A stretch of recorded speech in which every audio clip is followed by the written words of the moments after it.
Okay, good morning, everybody, and welcome to IISS Americas, the DC office of the international think tank, the International Institute for Strategic Studies, with locations in 4 other offices around the world in London, Berlin, Manama, Bahrain, and Singapore. We're pleased to have you here today, and thank you very much to this live audience for joining us.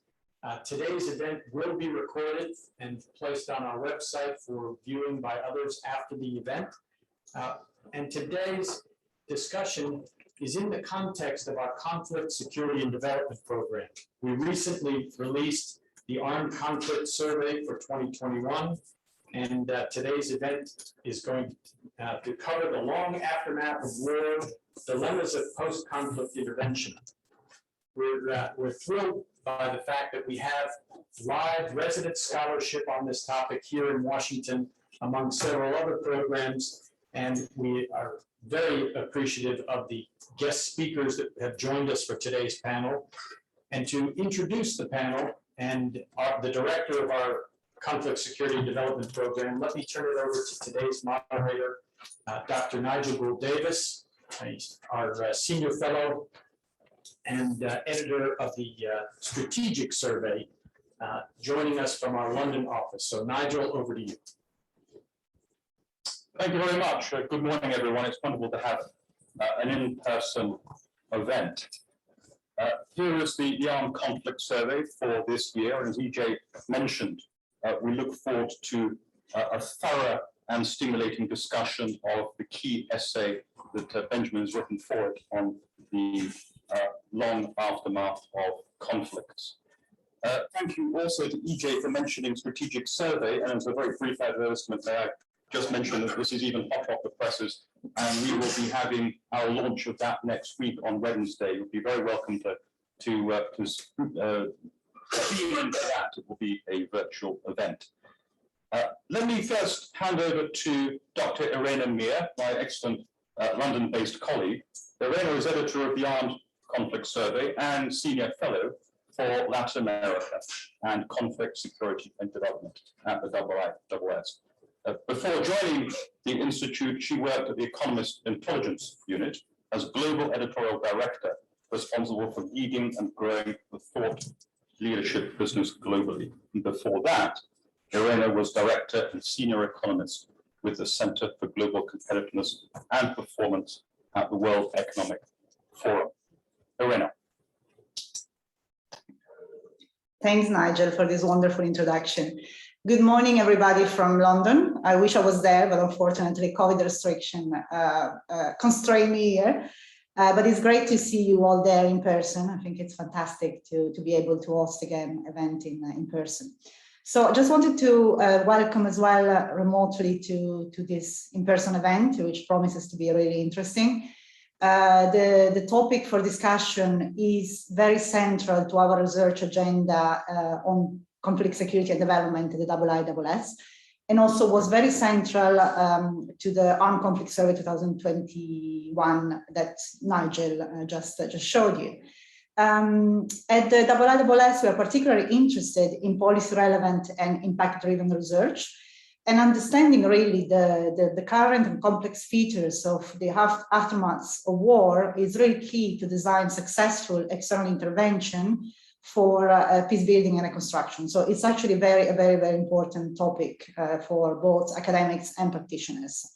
Before I leave the floor to Benjamin and our great panel of experts, allow me to just say a couple of words on the Conflict, Security, Development Program at the IISS, as well as a couple of words of introduction on our Armed Conflict Survey 2020-2021, which we launched around 3 weeks ago, I think.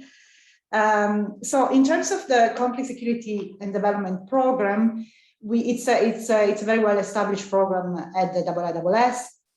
We are focusing on shedding light on the complex nexus between development issues and conflict and instability. We examine, of course, root causes of conflicts and violence, but also broader geopolitical and security issues and implication in line with the IISS geopolitical and global research DNA. The long aftermath of war is one of the key research streams we are focusing on this year and for the year to come. Benjamin Petrini, who's sitting there with you, is leading this particular research stream. Other research streams we are focusing on include climate security, or should I say climate insecurity, especially with respect to the global south, illicit flows and transnational crime, as well as some more specific projects around net influence assessment of geopolitical players in specific countries, starting with Venezuela. The Armed Conflict Survey now is one of the annual IISS flagship publications. It has been providing an exhaustive and strategic review of active conflicts around the world since 2015, which was the year of inception for this series. And we're actually looking really at drivers, development, and outlook for the different conflicts. This year's survey covers 34 conflicts across the world. We are focusing on five regions of the world globally. And really what we aim to do is to provide our audience of policymakers, donors, businesses, media leaders, and academia with unique insights on the drivers of conflicts, as well as geopolitical and geoeconomic linkages across conflicts, regions, and across the world globally. We are also focusing particularly this year on specific and regional outlook for conflicts, so really looking at what is coming for the different conflicts. We try to identify also future hotspots for conflict or fragility, and also political risk to watch. So we hope really this year is going to be a much more forward-looking report than in previous years. The conflict-specific analysis are also complemented this year by regional essays, which really identify common trends and drivers and try to tease out linkages across the region in which conflict take place. Be they for international jihadism or criminal group linkages across the drug routes in Latin America. So really we try to connect the dots across conflict and across regions. We are also introducing this year a new composite indicator. We are trying to assess in a quantitative form the global relevance of conflict, which we use as a way to prioritize our analysis of conflict in the book, and also as our unique filter to look at the study of conflict. Our indicator of global relevance is based on 3 pillars of relevance: human impact for sure, but also the geopolitical and security impact of the conflict, as well as the intensity.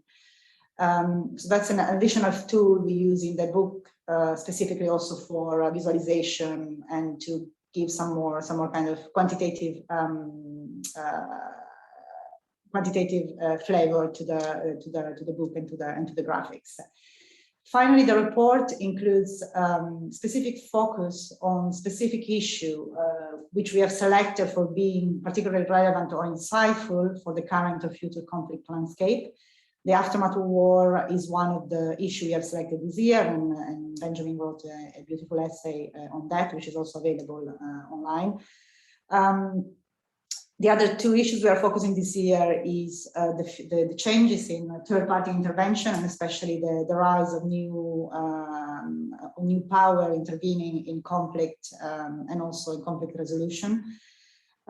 We also have a focus on migration, both economic migration and forced migration in the age of COVID. So it's actually quite an interesting global trends part for this year report. 2020 has been a particularly challenging year for the world with the coronavirus pandemic. And what we've seen is that even if the pandemic has not disrupted conflict as much as other activity, in reality, 2020 has been the year with a record number of conflicts. So the pandemic actually didn't have a particular disruptive conflict in that sense. But also what we have seen is that the socioeconomic impact of the pandemic will likely work as an incubator of future instability and conflict if those tolls are not addressed, amid lost development gains and rising poverty, inequality, and food insecurity. And of course, against a backdrop of falling aid resources and much reduced fiscal space for government in conflict-affected and fragile countries. So unfortunately, I think it's not a very happy way to finish my remarks, but we are anticipating more instability going forward. On this note, I will just give the floor back to Nigel and wish you a very productive event. I'm looking forward to. I will probably leave now because I don't want to be there hovering in the back. But I'm looking forward to hearing the main insight from the event. And I thank you very much for your insight, especially the panel. Thank you very much. And it's a pleasure to introduce another excellent colleague, Dr. Benjamin Petrini, who is Research Fellow for Conflict, Security and Development at the IISS. And before joining us, Benjamin worked with the World Bank for 10 years, focusing on fragility, conflict, and forced displacement issues. He was the coordinator of the joint UN World Bank publication, Pathways for Peace, Inclusive Approaches to Preventing Violent Conflict. Benjamin, the floor is yours. Thank you, Nigel, and thank you very much to our panelists and our audience for being here. It's great to have an in-person event and to pioneer this with all of you. We are doing, as Irene mentioned, we're doing this research on the aftermath of war, where we try to where we want to contextualize and give insights on these new trends on protracted war, with the goal of giving policy implications, having policy implication for what we call post-conflict intervention, broadly speaking. So today I just want to talk about two things. One, I want to situate a bit the debate for this panel around some of the trends, these trends around the protractedness of conflict that are really relevant for analyzing then the post-conflict environment. And the second one, I want to present also maybe provocatively some contradictions and some dilemmas that we see that are very self-evident in the interventions to address conflict. So the premise is that today armed conflicts are more complex, and that we see by the difficulty in resolving conflicts. We don't see that the nature of conflict has changed. The conflicts are still being fought over a mix of factors and grievances related to power, justice, political representation, inclusion, ideology, economic incentives. Those are still the same and have always been there. What has changed, or what has been changing, is really the landscape on which armed conflicts take place these days. We have novel domestic and international factors, like the technological advancements, urbanization, and now here I'm mixing everything, but the geopolitical competition, the rise of non-state armed groups, private military contractors, and on and on. We have a lot of different issues that have arisen in the last decade or so. So this has led, what we observe is that conflicts are now more protracted, and this is really the trend that is relevant for analyzing what the post-conflict environment is and what the challenges are today. And so conflicts are of more difficult classification. Our research in our publication, our armed conflict survey, shows that conflicts last longer with respect to the Cold War, that they increasingly recur. Since the end of the Cold War, around 60% of armed conflicts are recurring, often around the same grievances. And what is really relevant is really how we look at conflict and the conceptualization of conflict. I mean, the textbook tells us that there is like a pre-conflict, there is a during an active conflict, and there is a post-conflict. Now, this classification, this arbitrary classification, does not really hold in the reality and what we see out there. So if we take instead a concept or a framework that is around the transition from war to peace, and a transition that is non-linear, that is a non-linear continuum where we have we have features of peace and features of war overlapping and phases of war and peace overlapping, then we don't really know what post-conflict is or at what moment it starts. And I think that that's a first important finding when we need to address post-conflict intervention. So we don't know, it's hard to identify conflict onset, and especially it's hard to identify conflict termination. So post-conflict interventions, broadly defined, they increasingly start while a country is at war, while there is active conflict. And now that's a first contradictions.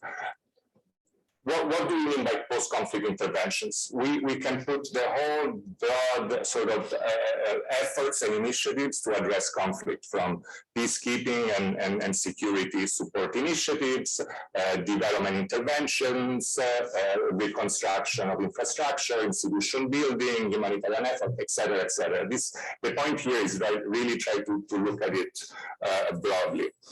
Now, what we call all this post-conflict was conceived after the Cold War, when there was a phase of increasing cooperation among great powers, where frozen conflicts were unlocked, and there were these comprehensive peace agreements and big post-conflict reconstruction initiatives spearheaded by the international community. We also saw new normative framework, like the responsibility to protect, like the human security. So all issues to sort of advance the way that we address conflicts also from a human rights perspective, a human security perspective, as I said. Now, a lot of this changed with 9/11. After 9/11, terrorism, counterterrorism, and violent extremism really became the prism through which to look at armed conflict, and that is sort of in contradiction with post-conflict interventions that are aimed to support peace. And so here we see really like a mix of interventions that are aimed at supporting peace with interventions that actually are in the war-making business. So the bottom line of this is that the conditions today of what was established as post-conflict interventions in the 90s, they do not exist at all, and all the cases testify that. So on just moving on, and I mentioned some of these, but on these dilemmas and some of these contradictions of the post-conflict interventions. So the first area that I see is, we can call it the primacy of politics.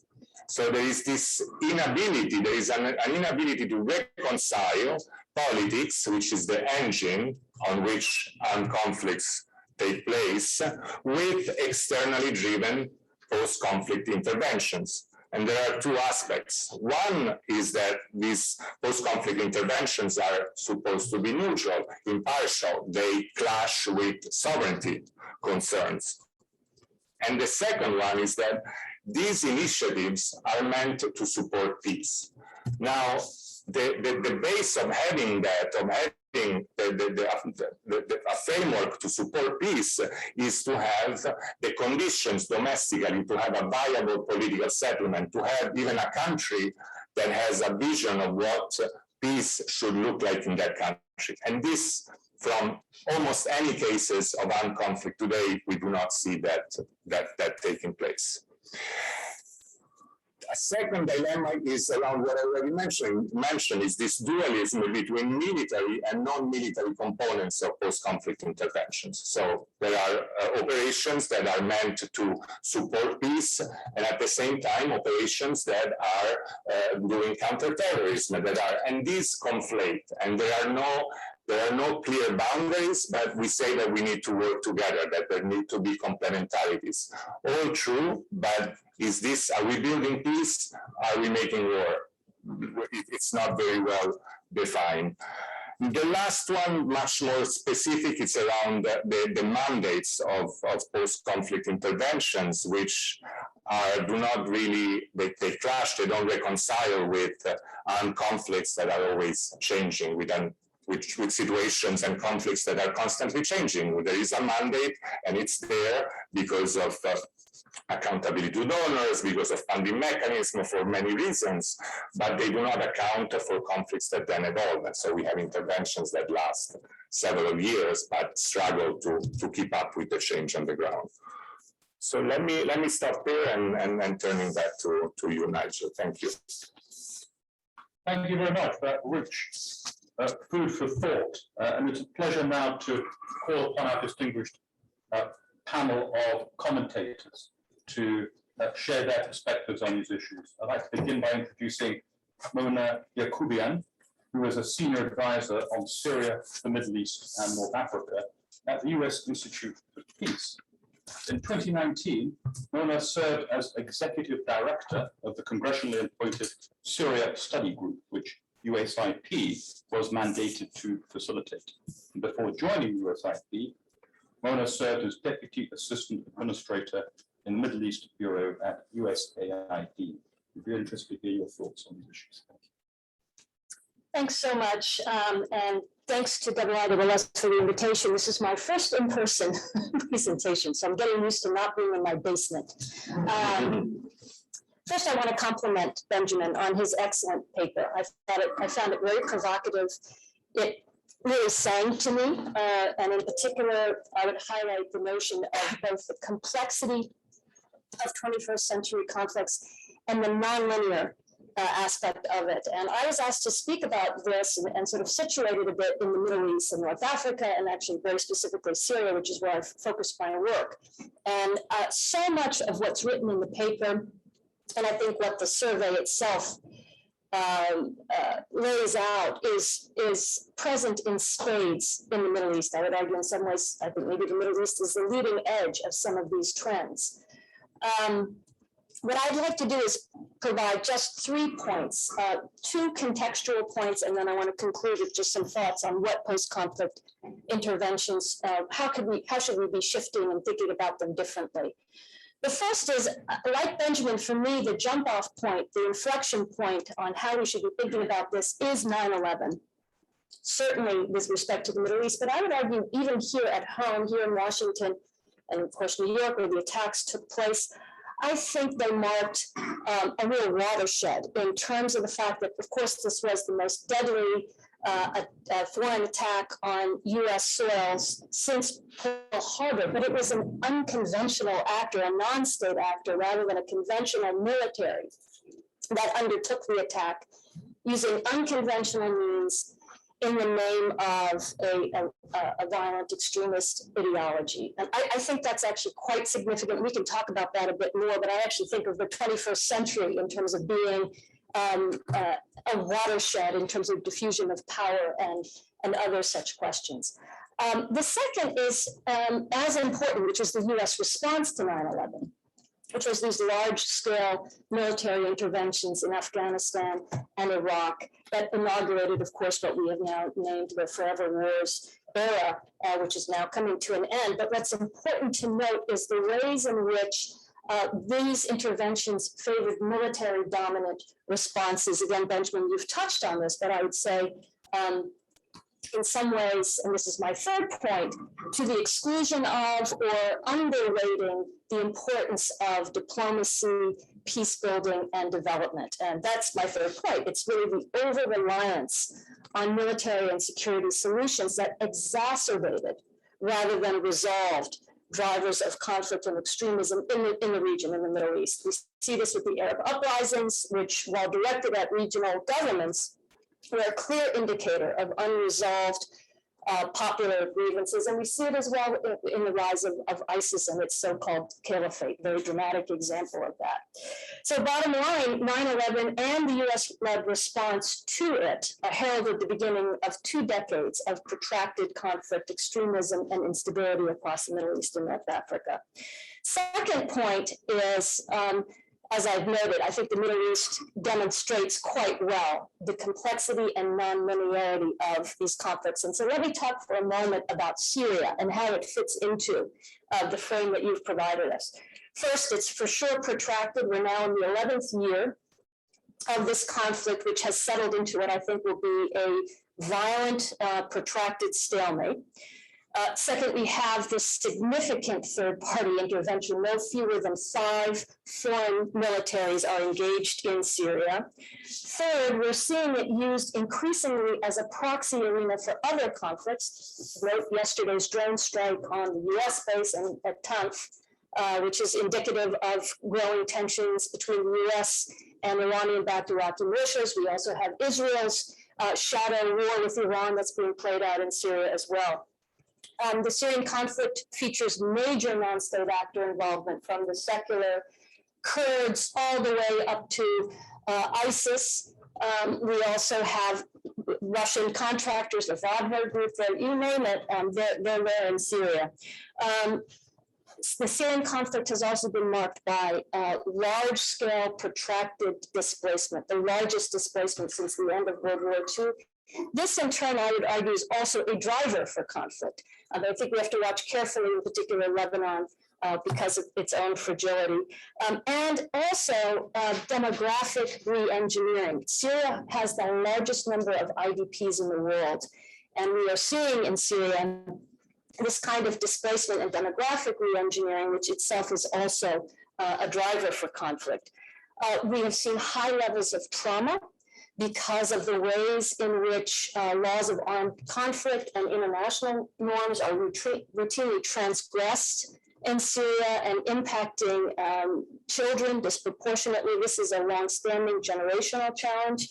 And finally, the ways in which the social cohesion of Syria has been so badly damaged, leading to all kinds of issues around polarization, stigmatization, sectarianism, and all of those kinds of issues that are going to have to be addressed. That leads, I think, to my third point. And let me just try to conclude as quickly as I can with some thoughts about, so what should we be doing? How should we be rethinking post-conflict interventions, given exactly what Benjamin has said, this notion that phased, linear conceptions of conflict simply don't apply. And I think the Middle East in particular is prone to these recurring conflicts. And here I would point to Lebanon and Iraq as arguably in the midst of ongoing recurring conflict that bubbles up in different ways. So we have this overhang of conflict and instability that permeates any sort of post-conflict, in quotation marks, intervention. So in order to better address these, I would make a few concrete recommendations. One, I think we need to update our concept of stabilization so that it moves beyond the sort of more physical or traditional activities of rubble removal, essential service provision, and gets more at the soft issues around trauma, social cohesion, governance, but that also requires a culture change in bureaucracies like that at the AID and the State Department. It needs a new thinking about monitoring and evaluation. It needs new incentives on how we think about stabilization. I also think we need to be far more cognizant of the political economy of assistance and the ways in which assistance creates winners and losers, entrenches at times corrupt elites or warlords. Again, let's take Afghanistan as a pretty obvious example, and think more clearly about whether this assistance is in fact sowing seeds for new conflict.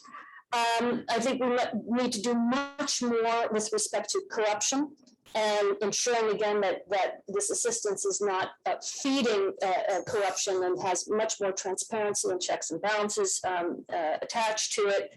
I also think because of this non-linearity of how conflict progresses and how complex it is, we need a much more integrated approach in our post-conflict interventions. We can't simply think of the stovepiped approaches of humanitarian assistance, early recovery, stabilization, reconstruction. It simply does not work in this kind of complex environment. So we have to think much more creatively about how to integrate our responses, which is much easier said than done.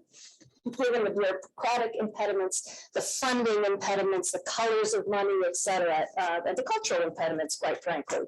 We need to ensure that we have trauma-informed interventions, and there should be some aspect of addressing trauma in every element of even how humanitarian, even immediate life-saving assistance is provided. There should be some trauma sensitivity in how that is done.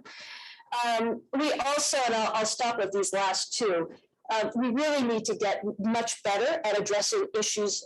This is in post-ISIS landscape in particular, around stigmatization and the polarization that leads to in societies. I think this is going to be an enduring challenge in Syria and Iraq, where you have enormous numbers of people who lived under ISIS control. Many of them were bystanders, not all of them were ardent ISIS supporters, and so much more. We can talk about this in the Q&A. I don't want to take up too much more time, but I have thoughts on how we can do it. But it's essential that we get to issues around stigmatization at the community level in a pretty direct way. And then finally, given the protracted displacement that we are seeing, much more creative thinking needs to be done. A lot of work has been done, but it hasn't taken us far enough on resilience, on the extent to which durable solutions are called for. In places like Lebanon, for example, and Jordan, that have large numbers of Syrian refugees living in host communities. But we also have to think about instances like the El Hol displacement camp, where durable solutions are not necessarily the way to go, and where we need to think about how to frankly repatriate residents of the camp. Let me stop there. Thank you. No, thank you very much for those wonderfully clear and concise remarks, and your move at the end into the practitioner questions was particularly welcome. Recommendations, what are the implications of policy on political economic assistance, and fresh thinking on integrated approach, particularly, I think, very valuable. I'd like to turn now to Dr. Susanna Campbell, who is an assistant professor at the School of International Service and Director of Research on the International Policy Implementation Lab at American University. Susanna previously worked for the United Nations, the International Crisis Group, and the Council on Foreign Relations, and recently served as a senior advisor for the Task Force on Extremism in Fragile States, mandated by the US Congress. Susanna. Great, thank you. Weren't we both? Yes, Yes, okay, so I had remarks prepared, and then Mona spoke, and now I'm shifting them, but I will be concise. So, because I think, I started out in this field in the 1990s at the UN and with the Council on Foreign Relations, really kind of in the heyday of imagining what this post-conflict enterprise could be, right? So, and I always kind of reflect on that time, because I think there was a vision and there was a kind of humanitarianism behind it. And we've seen these shifts. And part of what we've been talking about today is what are these key shifts that have happened. And as Mona was talking, and also as Benjamin was talking, I was thinking, what is it about sitting in DC that makes us look at this in particular ways? Because I've spent a lot of time in Central Africa, a lot of time in Europe. I've worked a lot with European governments, and I think that there is a sense where, any kind of intervention in violent conflict always has a military component, and it always has a civilian component. But what is different about the shift in counterterrorism is that there's a very clear, is the allegiance to the state. And the idea that in the end, the goal is for the state to actually squelch any real opposition that is in the form of terrorism. Right, and so what happens is, this was always the issue in kind of the post-conflict bargain, right, is that you had these spoilers and you tried to have a comprehensive peace process where you were bringing spoilers into the fold and then squelching the spoilers who wouldn't join. But now we've got the whole agenda is based on countering violent extremism, and this is a very kind of particular DC perspective. But that has had an effect, I think, in the places where I do research. So primarily now I'm talking about Central and Eastern Africa, in kind of pivoting what was the peacebuilding agenda to the PVE, preventing violent extremism and countering violent extremism agenda.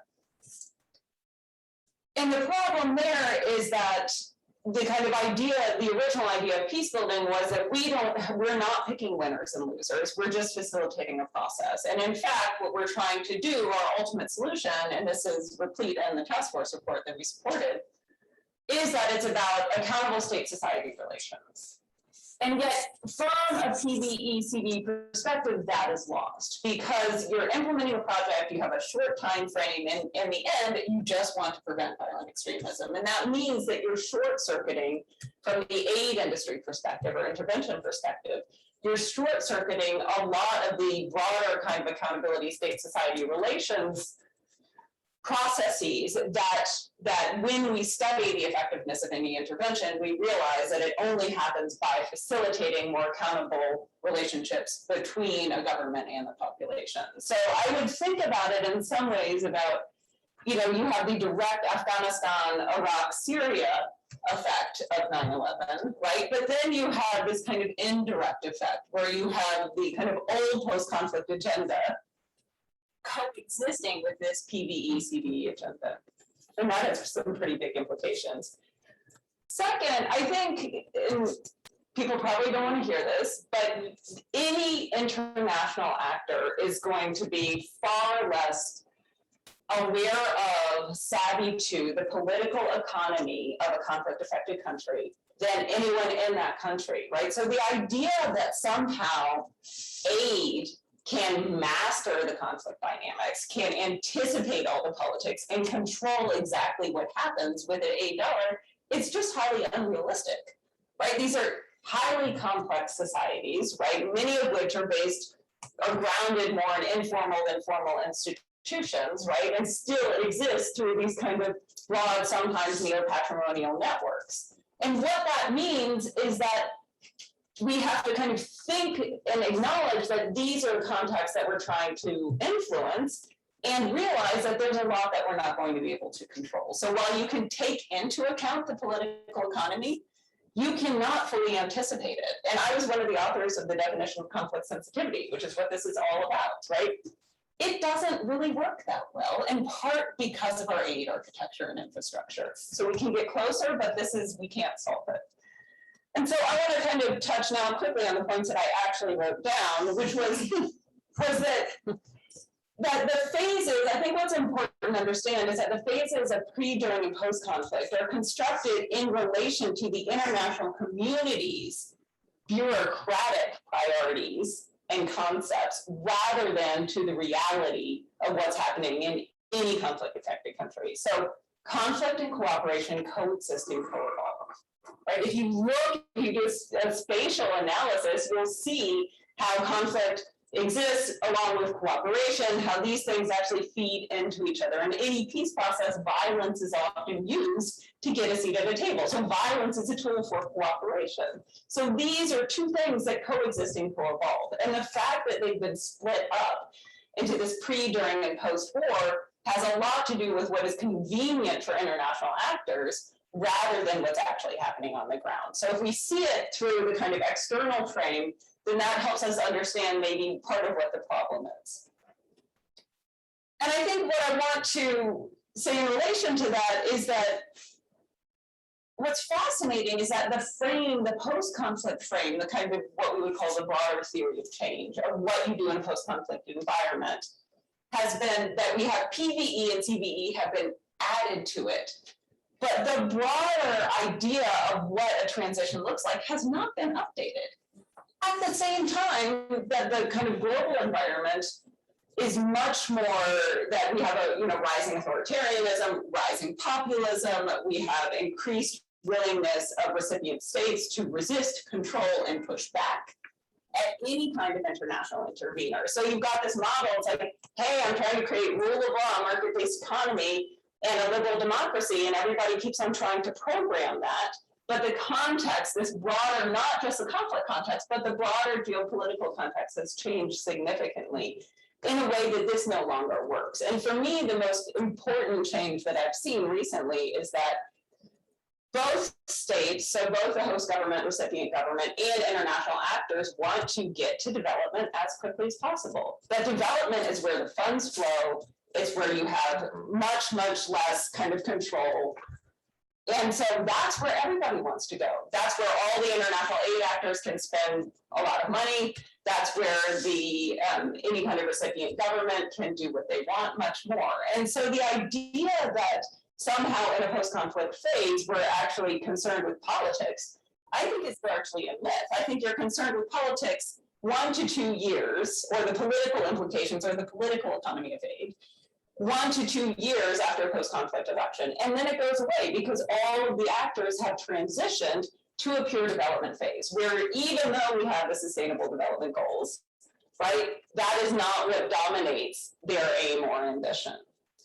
I also think that what's really important to realize is that a lot of the thinking in the 90s that was behind the kind of post-conflict agenda or the theory of change about how this would actually work was based on this idea of integration, right? And based on the idea that you have a kind of not only within a single actor, kind of coherent approach, but among the international actors, you have a coherent approach behind a peace process that the key stakeholders within the country have bought into.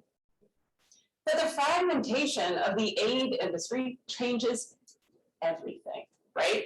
So in recent research, I saw that one huge donor, huge Western donor, withdrew funds to sanction a country. That country went over and said, "Fine, I'm going to hang out with Russia and China." Right? So your incentive, so you trying to use your aid as an incentive for peace, does not work anymore. Right? This is huge because this completely alters the aid landscape. And so much more of the power, therefore, goes into the hands of the recipient government, of the host government, who now understands this international aid industry better than most people working in it, and understands which levers to pull to manipulate it. And I think this is extremely important, because it changes the entire way that a lot of people think about aid and think about what any kind of intervention, whether UN or bilateral, is trying to do in these contexts. And by acknowledging that reality, the kind of political context and the fact of what increased national ownership and recognition of the importance of territorial sovereignty does to these contexts, and how that influences what international intervention can or can't do, I think this is the wave of the future. So I think we're going to see a lot of change, and I'm looking forward to thinking about how our models are updated. And I won't give any policy recommendations. So that's all from me.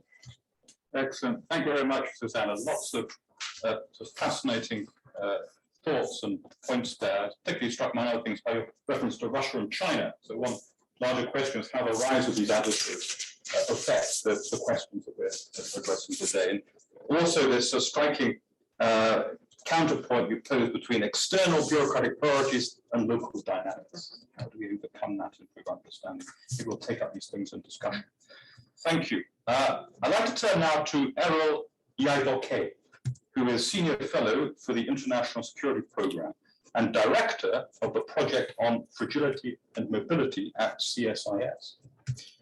Before joining CSIS, Errol served on the Hillary Clinton presidential campaign and the Evidence for Policy Design team at the Center for International Development at the Harvard Kennedy School. Thanks, Nigel, and thanks to IISS for having me. And it's great to see all of your eyes. I would have said faces, but it's great to see all of you. And I think going last is always fun and hard. I mean, it's I think there are probably 4, if not 5, tough acts to follow here. And so what I thought I would do is foot stomp a couple of things that folks have said, and then add a couple of thoughts of my own of what maybe could add to the conversation. So first of all, congratulations to Benjamin and the IISS team, not only on an excellent essay, but on a really powerful book. I would like to find a way to get this in the hands of US policymakers, because I think it provides a lot of really valuable meat on the bones to some of what we're talking about here. And I think nuance, because a lot of what my colleagues up here have talked about is the nonlinearity of conflict, the sort of multifaceted and complex nature of conflict. And I think applying the same tools across the board don't typically tend to work, and we have to have more nuanced approaches. And so I think this does that. I've done some research recently on the impact of the COVID-19 pandemic on violent conflict. And one thing that struck me about the essay and the broader report that's in front of me is this idea of increased legitimacy of non-state actors being a real kind of longer-term exacerbant to the violent conflict.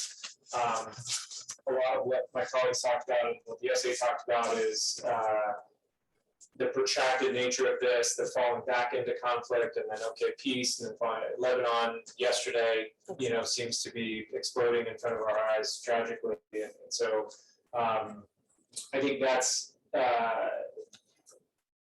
what COVID has done is it's created gaps in places where there are already huge gaps. So those gaps are, you think about a country that's fragile or experiencing fragility, you think about they already have limited resources with which to do things like conflict resolution or social service provision. And so COVID happens, everybody shifts towards, basically public health related things. If you're in Uganda, it was extreme lockdowns, et cetera. And then you had kind of donor countries at the same time, whether they admitted it or not, kind of de facto reorienting some of the resources that perhaps would have been or should have been allocated to things like peacebuilding, really focus on this pandemic. And so what that has created is an opportunity for non-state actors to serve as agents of sort of legitimacy, especially at the local level. I don't know much about that gang that kidnapped folks earlier this week in Haiti. However, my guess is that in that area which they essentially de facto seems to have control over, they're probably also providing services. They're also providing things that the government, in theory, should be providing, and thus, I'm sure it's very scary for people that live there, but there's also some sort of, services and legitimacy that they're getting there. And I think that's a phenomenon that we have seen across the board during the COVID-19 pandemic. I won't go too much into the nonlinearity because I think that's something in the post-9/11 era, as Mona said, has become really apparent. There is not a, bullets stop flying, and then we do this, and then we do this, and then we have peace, and it's lasting. That's just not the way that it works, despite the fact that we would like it to work that way. One thing that I would add on this piece, which came out in the essay and not as much in this conversation yet, is really the blurred lines between, and this is part of the nonlinearity, but like, what is post-conflict? Is there even a post to the conflict? And is that even thinking in that way, is that problematic? Or do we need to shift to some sort of, different sort of paradigm when we think about conflict? One other thing that I think this, I'm excited about the indicator that IISS has come up with. I look forward to digging in that, because I think one of the problems with the sort of sector that thinks about this is we tend to think about things at the country level. We think about fragile states. I think every state has some semblance of fragility at a subnational level, and we need to be actually, Mozambique, is it a fragile state, or are there pockets of fragility within Mozambique, and therefore do we need different tools that are more targeted at subnational things? And I think this indicator puts a little bit of the meat on the bones there, and so I'm really looking forward to digging into that. I I also want to commend the report for having a focus on the human mobility side.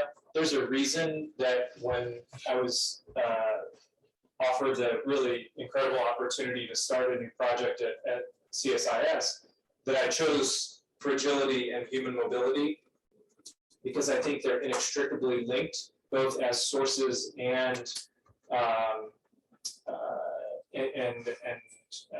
sort of looking for symptoms of conflict. Vulnerable people who are on the move get caught in the crossfire, literally, figuratively, and so definitely foot stomp the resilience point that Mona made, particularly focusing on these host communities in places like Lebanon and places like Bangladesh and Uganda that are hosting a disproportionate amount of people and may not have the capacity.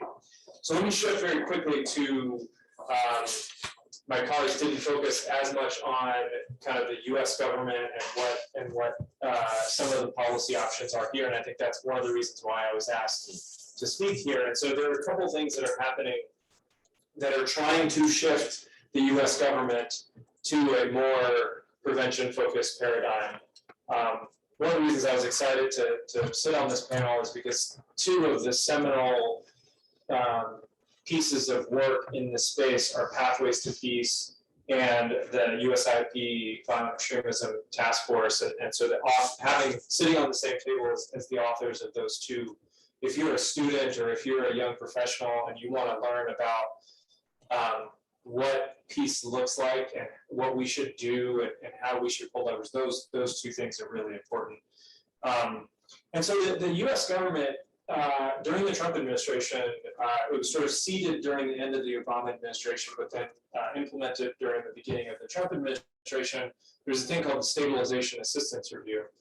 That was an interagency executive branch document that essentially outlined a lot of what we're talking about here, where conflict is political. Therefore, should we have DOD in the lead? No, actually, DOD should be more in a supportive role. Is USAID the right, for reasons that you were talking about, Susanna, is USAID the right player to be out front when we're talking about conflict prevention? Well, maybe not. They're a pivotal player in implementing projects and doing social cohesion and actually doing the hard work of local level peace building.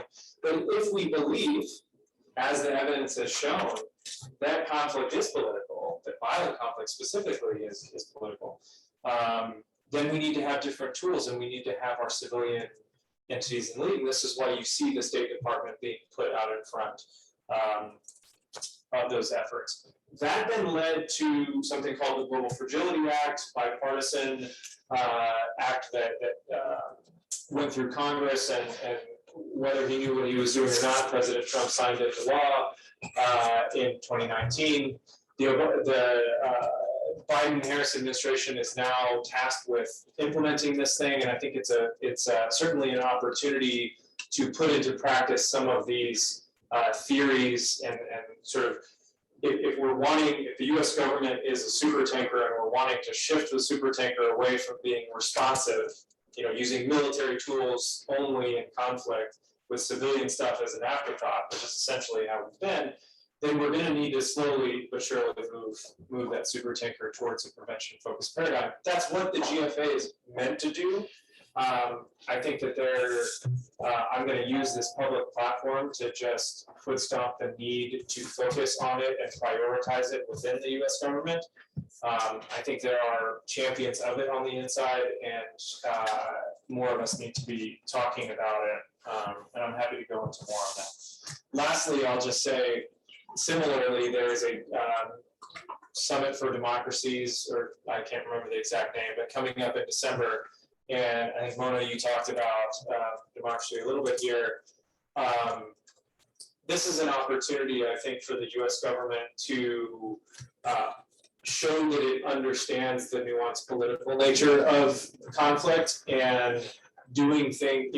I believe personally, not speaking on behalf of any institution or anything, I believe that democracy is the sort of best form of government generally for protecting human rights, et cetera. But elections and the push to elections that happen in some of these places have actually shown to be an exacerbant of conflict. And so I think the more kind of nuanced political and even geopolitical approach to democracy building is certainly needed in this kind of rush to elections and then claiming victory after the election is done, and like, oh, you had a good election and there's not votes flying, and so peace, and so, you know, mission accomplished, let's move on. I'm oversimplifying, but let's not do that.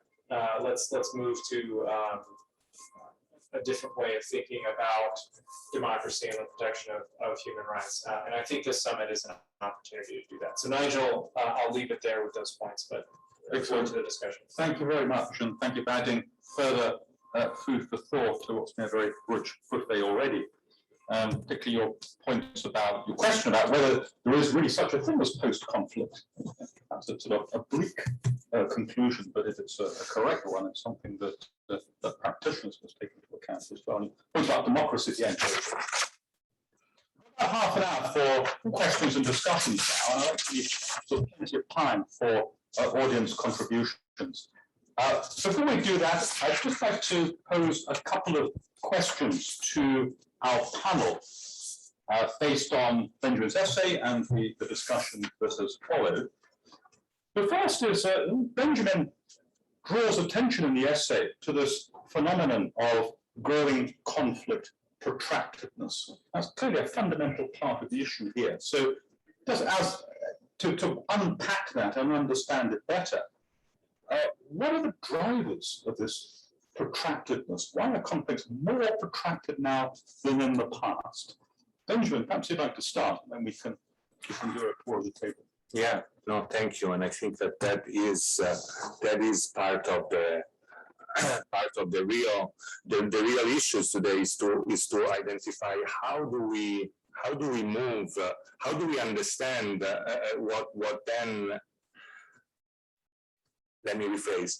To address the conflict protractedness, we need to understand what the drivers are and what the interventions are to do that. So what is the right moment for conflict interventions? So not only what is the tool available in that moment, when should development start, and when, and a lot of you have touched upon that. But to me, a key point is also what is the right moment for post-conflict intervention? Are there some windows of opportunity that we can identify? And that goes back to your fundamental question also, like when and what is post-conflict, and is it useful to even talk about post-conflict in that sense? But there is, I do get from that question also on the conflict protractedness that we need more research to understand what are the constraints today that make conflicts more protracted and intractable, and basically with almost no means to really address the causes or address the resolution of it. Let me stop there. You've not anticipated my second question, actually, which would be to move from analysis to practitioner questions. Given this complexity, blurring, this overlapping of phases and so on that we've drawn our attention to, how do we identify when a conflict situation is ripe for intervention?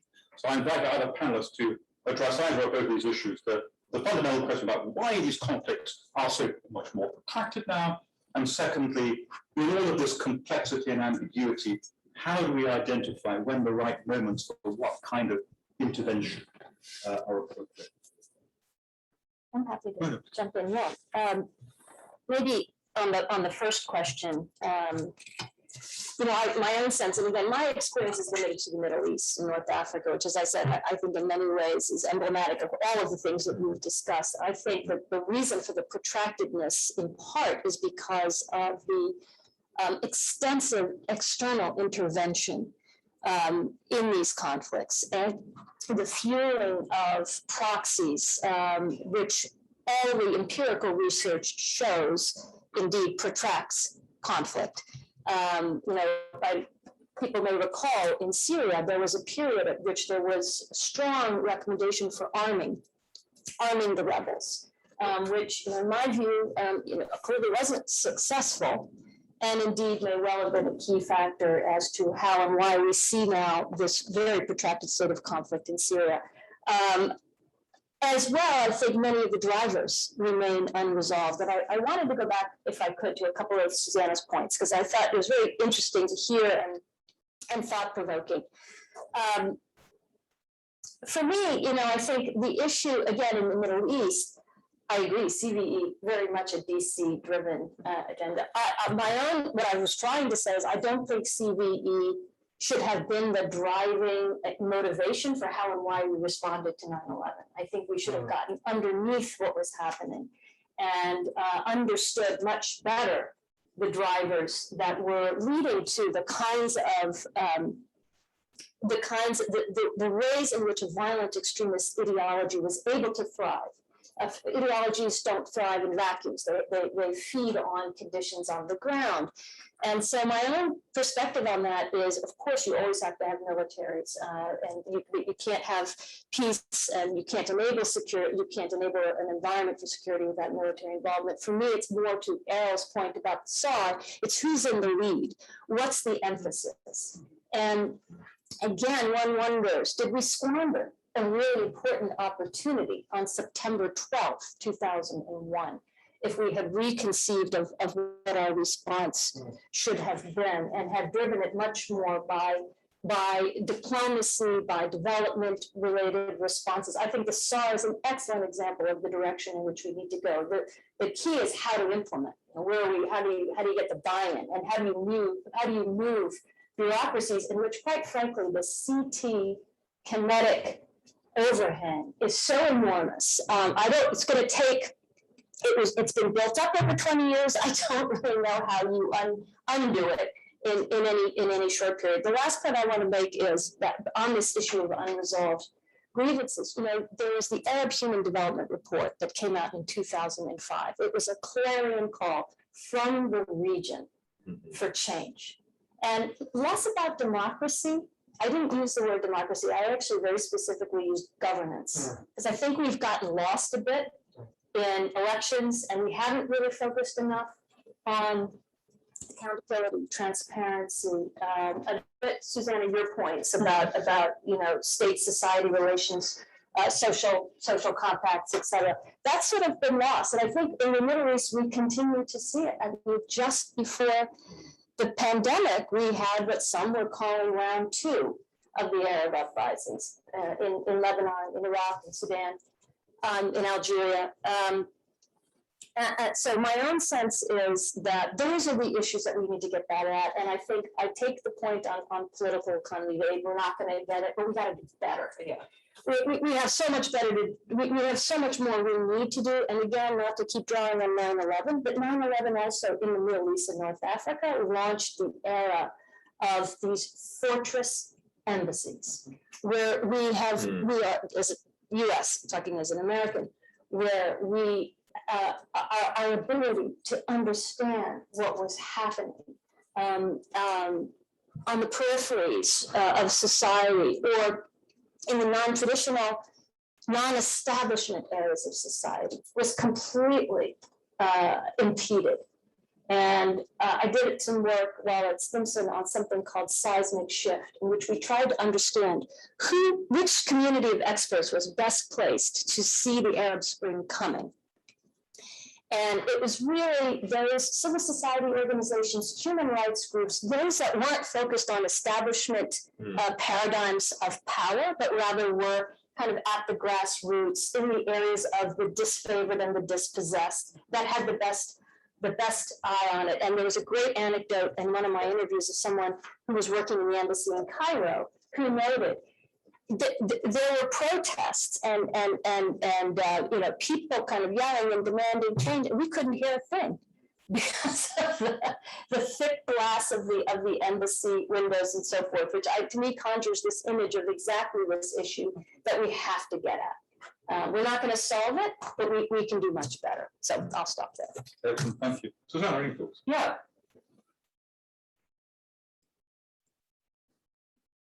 So Mona, I agree, yes. And also my research, I look in war zones at the different kind of aid actors' behavior. So repeatedly I've observed that the US government actors are the least connected, least well-informed, and least engaged for at least two reasons, right? Let's put three on the table. So the first one is this kind of bunker mentality that the US government is so focused on the security of its own staff that people don't even know what's going on because they can't leave their offices, they can't leave their homes. The second is the dominance and predominance of a contracting mentality. That if you subcontract everything you do with every contractual link, you lose information, right? You lose control, you lose learning, you lose adaptability. That is how, of course, the US intervention industry, right, functions. That's really important because other actors have different models and they learn more, they understand more. And I think three is the American hubris, right? The idea that, hey, we're the US, we can go fix the problem. No, you can't fix it. You can facilitate, you can support, you can enable, right? But that precondition is understanding the environment that you're in. And that was the basic definition of conflict sensitivity. The basic rule here is understand the context in which you operate, understand your interaction and relationship with that context, and operate on that understanding. That is not revolutionary, and yet it is often not done. And the US government generally is one of the worst at doing that because it is so insular. So thinking about and taking, I just want to second Errol's point about the Global Fragility Act. This is like when I read, and I've written a few pieces on the Global Fragility Act, I'm like, yes, like all of the research, all of the best practices are in there. They are now in law. We just have to implement them. But implementing them requires steering this huge tanker, right? But the way that we know that implementation, that innovative implementation works in institutions is through piloting. So once these countries are announced, right, then thinking about how can you protect and focus on how things can be done in the specific focus countries and take that seriously. Because if it just becomes a Band-Aid, window dressing, whatever metaphor you want to use, it's not going to have an effect because we're not changing the way that aid, the way that intervention is supported. I want to just address one of Nigel's questions, which is, what is the right time to intervene? And I think in many ways, the answer is never and all the time, right? In the sense that in most countries, except for Somaliland, right, which is of course not itself its own country, there's already intervention. There are already actors there. And so the question becomes, what needs to be pivoted, right? How do you need to pivot in relation to an evolving context? And so the first piece is take what is there and see how to make it work better, right? Whether it's aid, whether it's some kind of, partnership related to private business, so on and so forth. There's a lot already there. And the first question is, how do you pivot it? The solution of any kind of military intervention with peacekeeping has to be around a political agreement. Because if you're not doing that, then you're engaging in some type of war fighting, or you're engaging in some type of clear imposition, right, which is not going to be well taken. So the kind of basic condition is a political agreement around which the kind of competing parties, at least the elites, have said that they are willing to abide by and commit to. So I will pass it over to Errol. Oh, please. I would associate myself with everything that was just said, and I think, Susanna, one thing that you, well, there's several things. So starting with Mona, I think this post 9/11 shift that you're talking about, it continues to resonate, not just in the structure of our CT behemoth, and that, ever ballooning defense budgets and not commensurate sort of civilian side budget increases. One word that I and a former colleague who's now at the Pentagon have used for several years now is scar tissue. and from Iraq and Afghanistan. That's how we think about conflict still, and it's incredibly problematic. And that approach trickles down to everything that we do. And on your fortress thing, I was in Beirut right as some of those protests were happening in late 2019, and for those that haven't been, Beirut is one of the most vibrant, beautiful, amazing cities, not just in the region, but in the world. And the US Embassy is far outside of town on a hill. And literally the bombed out building from the attack on the embassy decades ago is on the embassy compound. And that's kind of, they are approaching, Lebanon from that bunker perspective, which I think is problematic for all the reasons that were stated. So the question about why is conflict protracted? I mean, the first thought that I had is conflict is actually about as normal as human breathing. We have conflicts. The question is, when I have a conflict with my neighbor about where the fence is, do I have a peaceful way of either bilaterally adjudicating that or through some sort of institution, claims court, whatever, or do I go and get my AK and actually take violent action? And I think that, I agree with everything that's said, and so I was thinking about what additionally I could say about the protracted nature. We haven't really focused on those sort of basic human needs of people, and so I think some non-state actors do that much better than state actors, both kind of local governments, national governments, and our own government in intervention.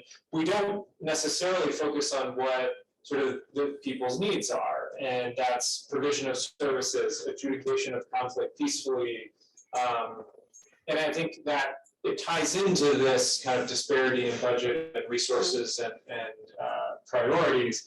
But I think that we focused on things like responding, countering, countering violent extremism, counterterrorism. Those are all reactive constructs. The way to be proactive is to do the really kind of hard, nitty-gritty, local level service provision, providing citizens with what they need. There will be the geopolitical actors that will throw metaphorical grenades and real grenades into situations. That will happen. But one of the things that we also have to do in the vein of walking and chewing up at the same time is build this sort of local resilience and response at the civilian side. When are the right moments to engage? I love what you said, never and always. I think we should be thinking about this as whatever we are doing in a place that's experiencing violent conflict or fragility, what are we doing to plant seeds of peace along the way? And that's not necessarily national level seeds of peace. That's, and COVID is an incredible sort of opportunity for this, really. Like you have, communities that are in conflict, and now we've got this infusion of a crisis. Can we come together to resolve or address the crisis together, and in doing so, maybe put aside some of our differences? It's not really happening. I was looking for this in the data over the last couple of years on COVID and conflict, but I think that's a missed opportunity where we can be infusing a little bit of this sort of peace building programming and ideas and policies into our COVID responses, and I don't think that we're necessarily doing that. Excellent. Thank you very much. So, glasses on. Time for questions and comments. So I invite anyone who would like to contribute to our very stimulating discussion to, yes, please at the back there.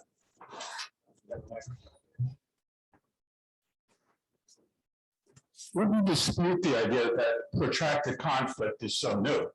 What was Mao Zedong's famous lecture on how China would defeat the Japanese on protracted war? It worked. It's really an excellent series of lectures. This didn't begin with Mao. Go back to the Romans. General Fabius. How long did the Punic Wars last? This is nothing new. I'm tempted to ask a trick question.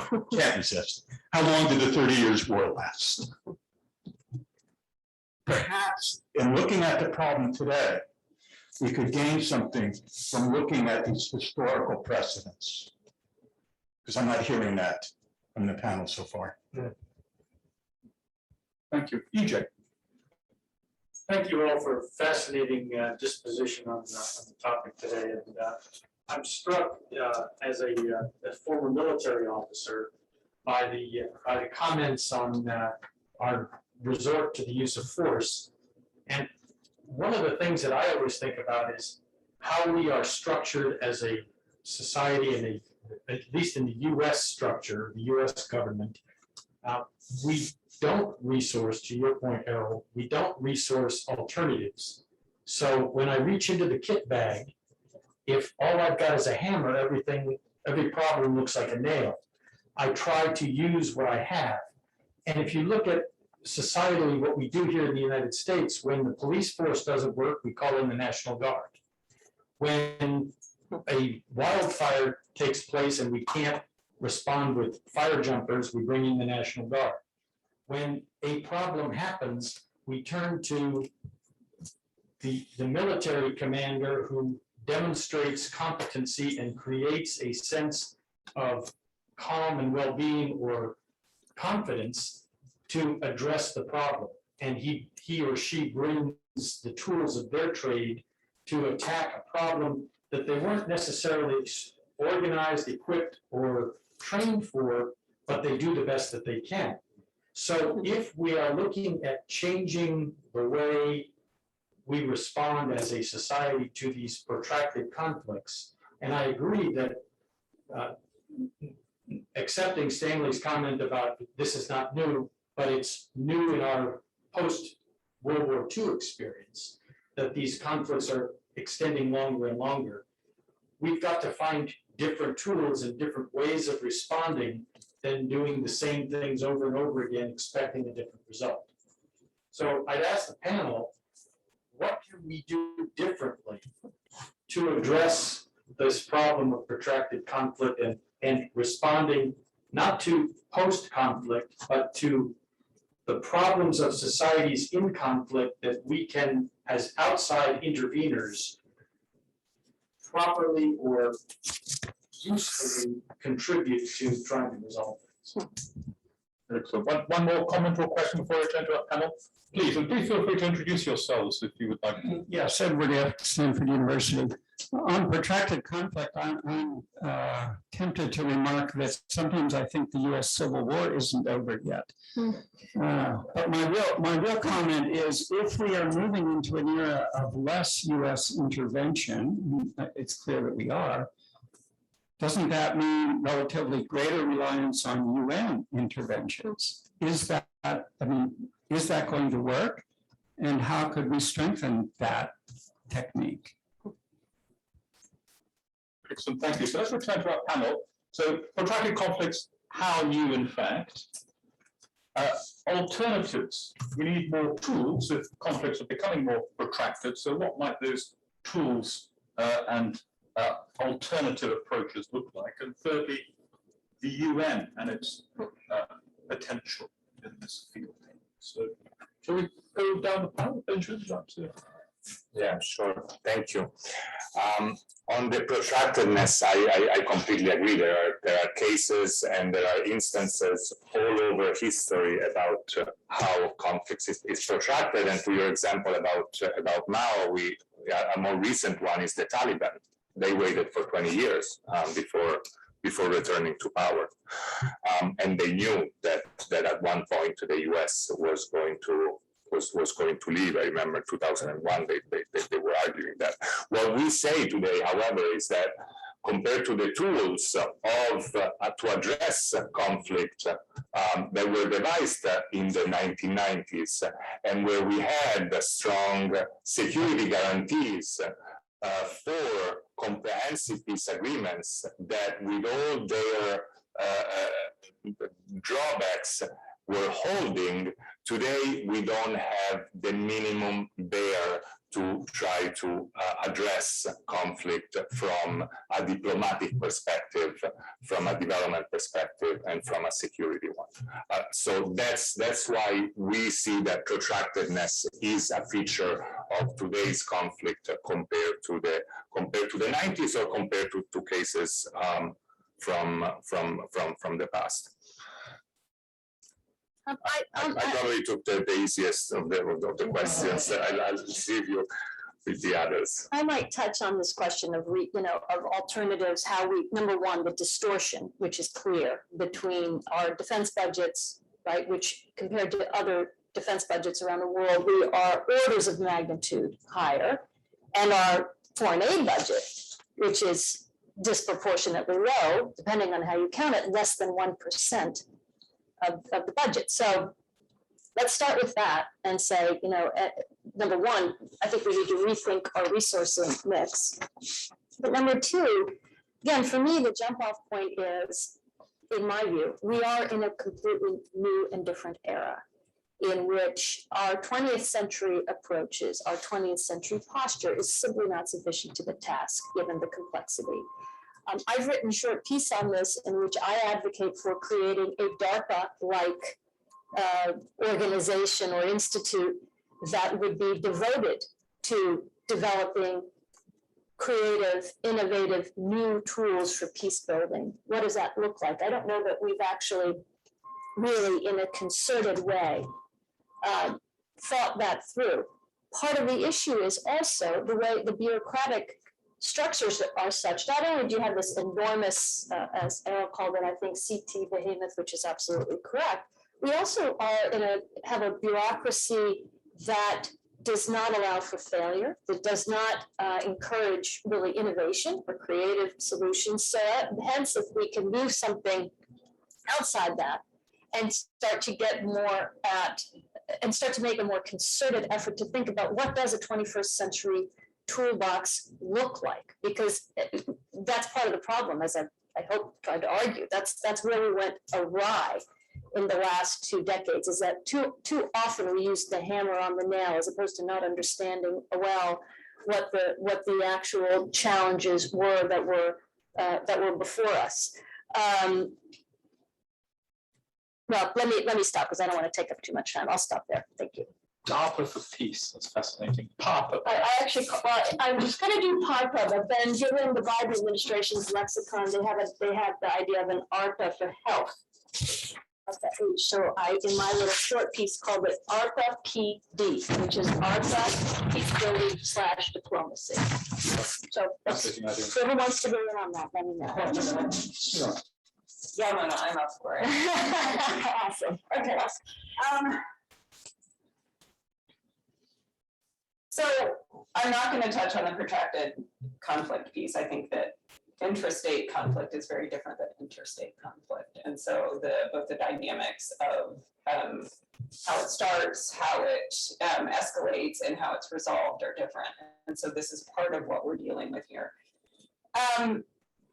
What are the alternatives? So I wrote a book in 2018 that talked about how do we explain variation in peacebuilding success. And the basic finding is that because all of these international actors, whether it's USAID, whether it's the UN, whether it's an NGO, they're accountable to external actors. And what that means is that from a basic learning adaptation perspective, you are unable, if you're only focused on what Congress thinks or on what DC thinks, you are actually not able to learn and adapt to a highly dynamic changing environment in which you are attempting to alter behavior. Right, so it's like the most difficult working environment for any type of organization, and particularly one that's highly bureaucratic and hierarchical. And so the basic finding is that local accountability is the solution, meaning that if you are attempting to alter any kind of relationship or institutions in another country, you are it is only going to work if you essentially make yourself accountable, not just to one actor, but to a broad range and inclusive group of local stakeholders, which can be as simple as kind of regular feedback sessions, It can mean that you establish a kind of external monitoring group that begins to give you feedback and hold you accountable. But you have to institutionally, it's an institutional shift where you have to think it's not all about Congress. It's not all about the regional office or about headquarters. It's really about whether or not I'm doing what this group of people thinks works here. Because they are the ones, from an organizational perspective, any kind of peace building work is attempting to create change beyond what it has control over.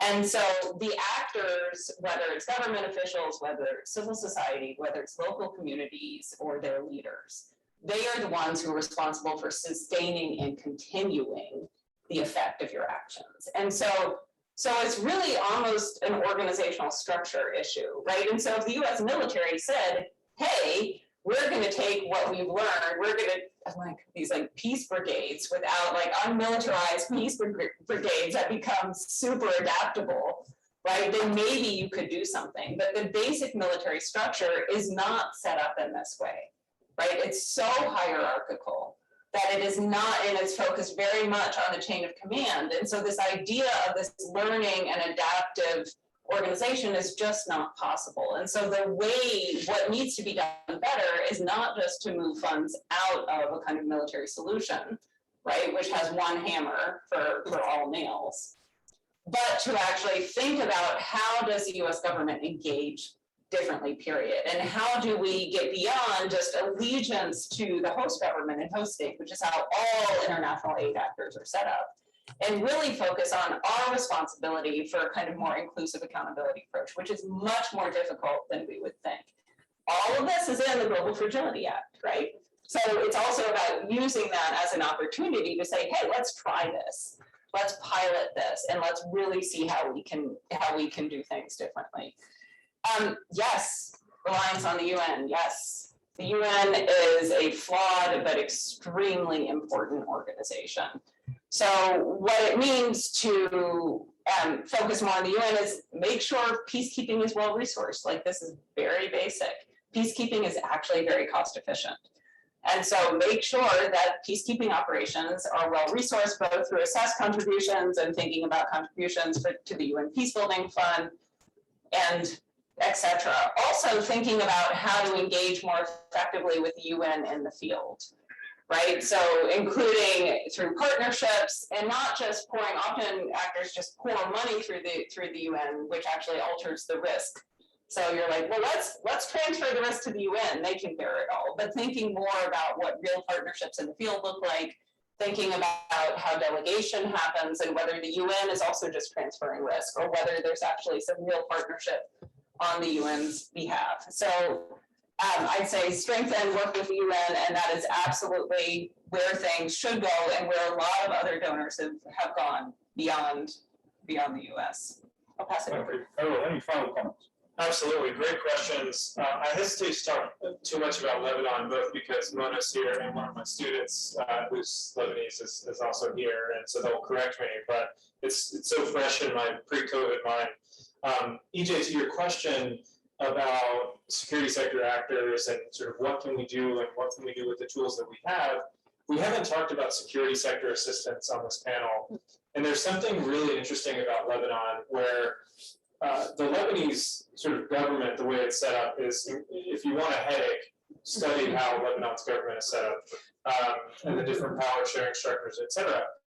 But interestingly, they're not perfect, but the military, specifically the army, it's actually highly professionalized. And when I was there in 2019, they had very actively stayed out of the protests. And they had in some ways even protected the rights of the protesters, which if you think about that, that's a really powerful thing. And that's actually, I would argue, a direct result of the security sector assistance partnerships that Lebanon's military has had with the US and the EU. It's sort of one of those less talked about, again, hesitate to use the word success, but it's a less talked about story and something I think that we need to do a lot more of. partnerships with security sector actors on things like protecting human rights, protecting, what is international humanitarian law, what is international human rights law, and how do you as border agents or security sector actors or checkpoint manners, how do you actually protect people because that is what your role should be. And I think that's a really powerful thing. The UN point I would broaden to the sort of multilateral system.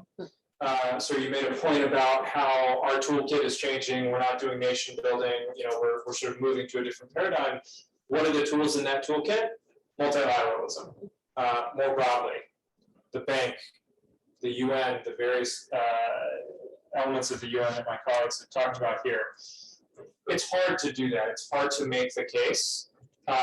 Here in the United States, from a political perspective, it's really hard to say, like, our future is in the UN. We should just do more in the UN. Like, if you want to lose a local election, maybe talk about the UN is sort of a joke in the United States, which is a sad joke, I think. There's one book that I would commend to you. It's called Shields of the Republic, and it was written by Mira Rapp-Hooper recently. And the reason I'm ending with this is because if we want to move from a countering to a prevention paradigm, you've got to tell stories better. It's hard to prove things that we did to prevent. It's easy to say, I delivered this many chairs to a school, or I made this many holes in the ground, or I killed this many bad guys. Those are very tangible things. Congress loves, from an oversight perspective, things that they can count.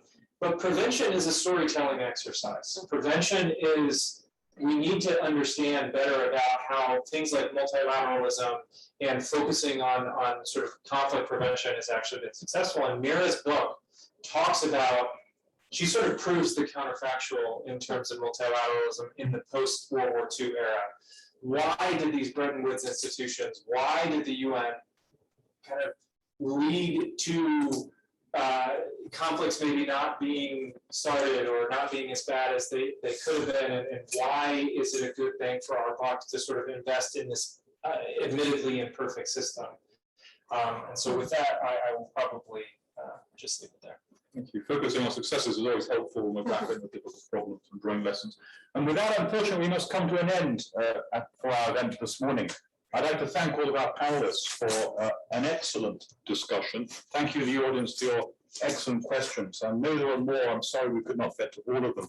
If our panelists are available for any time afterwards, we can perhaps have some masked mingling. You may ask your questions in person or individually. Thank you very much for coming today. Next Wednesday at 8 a.m. we have the online launch of Strategic Survey, which you're all very welcome to. The invitation will issue today. Thank you very much.